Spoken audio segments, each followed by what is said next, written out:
শীতের সময়টা আমার জন্য সবসময় একটু কঠিনই হয়ে আসে। ঠান্ডা জ্বর যেন পিছু ছাড়ে না। শরীরটা ভালো না থাকলেও সংসারের কাজ এমনিতেই ঠিকমতো করা যায় না। তবু তো জীবন থেমে থাকে না। সেই সাথে শীতের সকাল, ঠান্ডা বাতাস আর কিছুটা ক্লান্ত শরীর। আজও আমার ছোট্ট পৃথিবীটা, ছেলে, ঘর, রান্নাবান্না, ফ্রিজের অগোছালো অবস্থা সব মিলিয়ে আমার হাতে। Some days I feel tired, some days overwhelmed, but I remind myself, strength grows in the moments when you think you can't go on but you keep going anyway. আজও তাই এক খালাকে ডাকলাম রুটি বানানোর কাজে সাহায্য করার জন্য। আমি একদিকে ছেঁকে রাখি আর উনি বানাচ্ছেন। এই তো, ব্যস্ততার মাঝেও আমি কিছু রুটি আগে থেকে বানিয়ে রাখি, যাতে ব্যস্ত দিনের মাঝেও ফ্রিজ থেকে গরম করে সহজে নাস্তা করতে পারি। কি কি থাকছে আজকের ভিডিওতে দেখতে হলে অবশ্যই শেষ পর্যন্ত ভিডিওটি কন্টিনিউ করুন।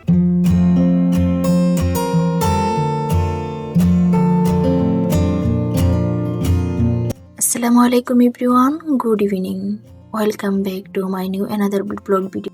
Bangladeshi bloggers mom Sabina channel থেকে সবাইকে ওয়েলকাম করছি আরও একটা নতুন ভিডিও দেখার জন্য। আশা করছি কাছে দূরে, দেশ এবং দেশের বাইরে, ছোট বড়, ছোট্ট ছোট্ট সোনামণিরা যে যেখান থেকে আমার ভিডিওটি দেখছেন সবাই ভালো আছেন। আলহামদুলিল্লাহ, আল্লাহর অশেষ রহমত এবং আপনাদের দোয়ায় আমি এবং আমার পরিবার সবাই ভালো আছি। শরীরটা ভীষণ খারাপ লাগছিল। শীত আসার পর থেকে ঠান্ডা আর জ্বরে প্রচণ্ডভাবে ভুগে যাচ্ছি। মনে হয় ঠান্ডা কমেই না, একদিন সুস্থ থাকি তো অন্যদিন অসুস্থ।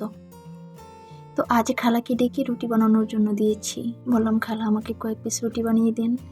তো উনি বানিয়ে দিল আর আমি ছেঁকে রাখছি। যেহেতু অনেক ব্যস্ততম দিন আমার পার করতে হয়, এই ব্যস্ততার মাঝেও কিছু রুটি যদি আগে থেকে বানিয়ে রাখি, যাতে যখন পুরো দিনের দৌড়ঝাঁপ শেষে ফিরি, ফ্রিজ থেকে গরম করে সহজে নাস্তাটা বানিয়ে নিতে পারি। Little smart habits like this make the choice manageable. শীত, ঠান্ডা, ক্লান্তি, মাঝে মাঝে মনে হয় একাকি পারবো, but then I see my son smiling, our cozy little home, and I feel my faith. I may be tired, but my heart is full. I am doing my best, and that is enough. তো আজ কোনো রান্নার recipe আমি ভিডিওতে হয়তো বা share করতে পারবো না, কারণ হচ্ছে আজকে তেমন কোনো কিছু রান্না করিনি। ওই যে খালাকে দিয়ে যে রুটিগুলো বানিয়েছিলাম সেগুলো হচ্ছে এখন আমি বক্সে ভরে নিলাম, আর আগের কিছু রুটি ছিল সেগুলো আমি উপরে রেখে দিলাম। আমার মনে হলো আগের রুটিগুলি আগে খাওয়া দরকার, কারণ এই রুটিগুলো না কেমন জানি হয়ে গিয়েছে। তো এগুলো আমি উপরে রেখে দিলাম, এগুলো আমি যখন বের করব তখন এগুলোই আগে খেয়ে নিব আর কি। তো এখন এই যেটা আমি ফ্রিজে রেখে দিব। এইদিকে হচ্ছে খালা রুটি বানিয়ে তারপর আমি খালাকে বললাম, খালা আমার কিছু কাপড় ধুয়ে দাও। তো উনি কিন্তু অলরেডি কাপড় ধুতে গেছে, আর আমি বললাম যে একটু চা বানিয়ে নিই, তাহলে আমরা দুজন মিলে খেতে পারবো আর কি। তো খালাকে আবার জিজ্ঞেস করেছিলাম, খালা চা খাবেন? তো উনি বলল হ্যাঁ খাওয়া যায়।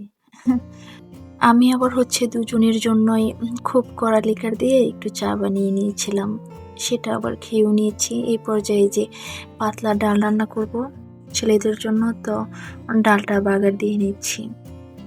আর তেমন কিছু রান্না করব না, কারণ হচ্ছে ফ্রিজে একটু গরুর মাংসের তরকারি ছিল, সেটা নামিয়ে দিব। এই তো মাংসের তরকারি আর ডাল হলে বাচ্চারা খুব সুন্দরভাবে অনায়াসে মজা করে খেয়ে নেবে। আর কেন জানি না ইদানিং পাতলা ডালটা আমারও খুব বেশি ভালো লাগে, মাঝে মধ্যেই আমি রান্না করি। আগে হয়তো এত বেশি রান্না করতাম না, এখন কেন জানি মাঝে মধ্যে একদিন দুদিন পরই না আমার এই পাতলা ডালটা খুব বেশি রান্না করতে ইচ্ছে করে। তো এদিক দিয়ে হচ্ছে আমার চুলার অবস্থাটাও ভীষণ খারাপ, মানে কোনটা রেখে যে কোনটা করাবো খালাকে দিয়ে বুঝতে পারতেছি না। আর উনি তো আসছে রাত্রের বেলা, তো যেহেতু শীতের রাত, শীতের দিন, ওনাকেও তো এত পেরেশানি দিতে পারি না। তো এই যে আমার ডালটা বাগার দেওয়া হয়ে গেছে। এই যে এরকম পাতলা ডাল হলে না মনে হয় গরম ভাতের সাথে আলু ভর্তা হলে কিংবা ডিম ভাজি হলে সেই সাথে জলপাইয়ের আচার দিয়েও কিন্তু বেশ লাগে খাইতে। তো কাজগুলো ওদিকে কমপ্লিট করে এসে তারপর আমি একটু এদিকে চলে আসলাম।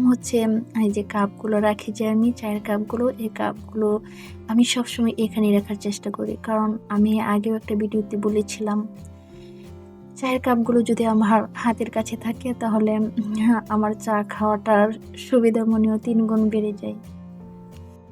আর কেন জানি না, শীত আসার পর থেকে আমার চায়ের নেশাটা প্রচুর হয়ে গিয়েছে। মানে দিনে 3 থেকে 4 কাপ চা আমার তো লাগবেই। আর বিশেষ করে দুপুর টাইমটা না, সেই টাইমে এখন কেন জানি চা খাইতে মনে চাই। তো যখন মনে চাই তখনই কিন্তু আমি খেয়ে নিই। আর এই কাপগুলো সবসময় আমি এখানেই রাখি। আসলে আমার যা আছে তা দিয়ে তো আমাকে সাজাইতে হবে, তাই না? তো ওদিক দিয়ে খালা কাপড় ধুচ্ছে আর আমি ভাবলাম যে একটু ঘর-টর ঝাড়ু দিয়ে রাখি, আম দিনটা ভালো যাবে। তো এই যে আমি ঘরটা সুন্দর করে ঝাড়ু দিয়ে নিচ্ছি। কখনো, কখনো মনে হয় যে হ্যাঁ, আমি কি ব্যর্থ? কিন্তু তারপর চোখ বন্ধ করে বলি, I am doing my best and that is more than enough. আলহামদুলিল্লাহ, আমার নিজের সেফটি আছে। আমার ছেলের জন্য ভালো পরিবেশ আছে। আমি একজন মা, একজন গৃহিণী, একজন সংগ্রামী নারী। এটাই আমার গৌরব। তো মাঝে মধ্যে মন চায় যে যৌথ ফ্যামিলি নিয়ে থাকি। আসলে ওইরকম সামর্থ্য আল্লাহ পাক দেয় নাই। তার জন্য আর কি থাকতে পারি না। এই যে দেখেন না, এই রুমের কি একটু অবস্থা করে রেখেছে। একদিকে আমি কোনো কাজই তেমন করতে পারি না। ওরকম ছেলেরাও বোঝে না, কেমন অগোছালো করে রাখে। আর হেল্পিং হ্যান্ড দিয়ে কাজ করালে না কেমন জানি কাজে তেমন মানে আমার পছন্দ হয় না। তো ওনাকে দিয়ে আমি আজকে ঘরটা মোছাচ্ছি, আপনাদের সাথে একটু শেয়ার করি। উনি মানে কোনো রকম ঘরটা মুছছে, তো আমি আবার এসে দেখিয়ে দিলাম যে খালা আপনি যেদিকে মুছে নিয়ে এসছেন দেখেন তো কত ময়লা আছে এখানে। আর যে উনি যে ঘরটা মুছছে উনি কিন্তু টেবিলটা সরাইও মুছে নাই, সেটাও কিন্তু আমি বলে দিলাম। তো কয়টা করাবো বলেন? এখন এই যে দেখেন ফ্রিজের কি একটা অবস্থা, সেটাও আপনাদেরকে দেখিয়ে দিচ্ছি। এত বরফ জমেছে। আর ওদিনকে না আমি তরকারি রেখেছিলাম ফ্রিজে, তরকারির বাটি, সেই বাটিটা পরে ফ্রিজের নিচে একদম পড়ে আছে। খুব বাজে অবস্থা লাগে, ফ্রিজটা খুললে আমার খুব মায়া লাগে। কিন্তু কি করব, ফ্রিজটা যে আমি নিজের হাতে পরিষ্কার করব এমন শক্তি এনার্জি আমার নাই। আমি আসলে এই ফ্রিজটা যদি পরিষ্কার করতে যাই আমি নিশ্চিত আমার ঠান্ডা আরো বেশি লেগে যাবে, গলা ব্যথা শুরু হবে। দেখেন খুব বাজে দেখাচ্ছে। তো খালাকে আবার এটা জিজ্ঞেস করলাম, খালা আমার ফ্রিজটা পরিষ্কার করে দিবেন? তো উনি বললো একসময় করে দিবে। তো এইদিকে আমি একটু রান্নার প্রিপারেশন নিচ্ছি। ছোট মাছ বের করে নিলাম। এটা কিন্তু পরের দিনকার সকালের ভিডিও। সকালে আমি গতকাল রাত্রে যে রুটি বানিয়ে রাখছিলাম সেটা বের করে নিয়েছি। আর সেই সাথে একটু মাছ বের করে নিলাম, কারণ দুপুরে রান্না করতে হবে। তো আমি আবার বাটা মশলার বাটিটাও বের করে নিলাম। এটা খুব ভোরের ভিডিও। আমি এগুলো বের করে তারপরে যে রুটিটা ভেজে নাস্তা খেয়ে তারপর আমরা আর কি চলে যাব। এসে তারপর আস্তে ধীরে রান্না বান্না করব। সেই সাথে দেখি যে একটু পাতাকপি ছিল প্রয়োজন করা, তো ওটাও বের করে নিলাম। বিকেলে বাচ্চাদের জন্য কোনো স্ন্যাক্স বানিয়ে নিব। এই পর্যায়ে এসে সবার প্রতি একটা হার্ডলি রিকোয়েস্ট করছি, যারা এই মুহূর্তে ক্লিক করে আমার ভিডিওটি দেখা শুরু করলেন কিংবা এই পর্যন্ত দেখলেন, প্লিজ সবাই একটা লাইক দিয়ে যাবেন। আপনার একটা লাইকের জন্য আমার ভিডিওটি আপনার মতো আরও 10 থেকে 15 জনের কাছে পৌঁছাতে সাহায্য করবে। আর ভিডিওর কোনো কথা এবং কোনো কাজ যদি আপনাদের একটু পরিমাণ ভালো লেগে থাকে তাহলে আমার চ্যানেলটি সাবস্ক্রাইব করে আমার পাশে যুক্ত হয়ে থাকতে পারেন। আর পাশে থাকা বেল আইকনটি ক্লিক করে অল অপশনটি অন করে রাখতে পারেন। সেক্ষেত্রে আমি যখন নতুন কোনো ভিডিও আপলোড করব আপনার কাছে নোটিফিকেশন চলে যাবে। আপনি আপনার সময় এবং সুযোগ বুঝে ভিডিওটি দেখে নিতে পারেন। আর যারা অলরেডি এই কাজটি করেছেন তাদেরকে জানাই অসংখ্য ধন্যবাদ। প্রচণ্ড মাথা ব্যথা করে মাঝে মধ্যে, মাইগ্রেনের অনেক সমস্যা। তো ওই যে প্রথমেই তো বললাম, যদি সামর্থ্য থাকতো সবাইকে সঙ্গে নিয়ে থাকতে পারতাম। কিন্তু ঘরের আয়, বাসা ভাড়া, ছেলের পড়াশোনা সব মিলিয়ে একা থাকাটাই আমার জন্য বাধ্যতামূলক হয়ে গিয়েছে। সবচেয়ে কষ্টের বিষয় দুঃসময়ে কাউকে পাশে পাওয়া যায় না। একটা কর্মব্যস্ত দিন মানে বাইরে দৌড়ানো, তারপর হচ্ছে আবার ঘরে ফিরে রান্না বান্না করা, ছেলের পড়াশোনা করা, সব কিছু সামলে চলা। যদি আশেপাশে শ্বশুর শাশুড়ি বা পরিবারের কেউ থাকতো হয়তো একটু সাহায্য মিলতো, কিন্তু সবার কপালে কি সব কিছু লেখা থাকে? কখনো কখনো মনে হয় আমি বুঝি ব্যর্থ নারী, মনে হয় আমার কপালটাই এমন।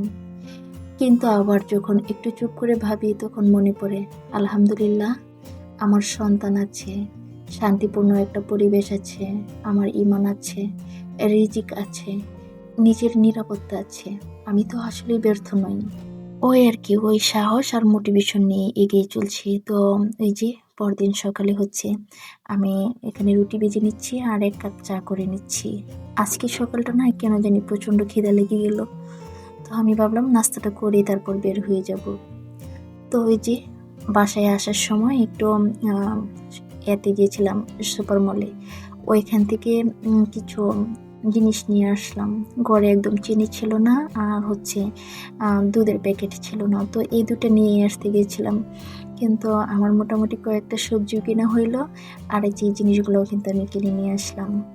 কিছু গ্রোসারি আইটেম যদি করে না থাকে তাহলে কেমন জানি একটা ঘরটা ফাঁকা ফাঁকা লাগে। আর বাচ্চারা কতক্ষণ পর পর এসে বলে খিদা লেগেছে, এটা দাও ওটা দাও, সেজন্য আমি কিছু আইটেম ঘরে রাখার চেষ্টা করি।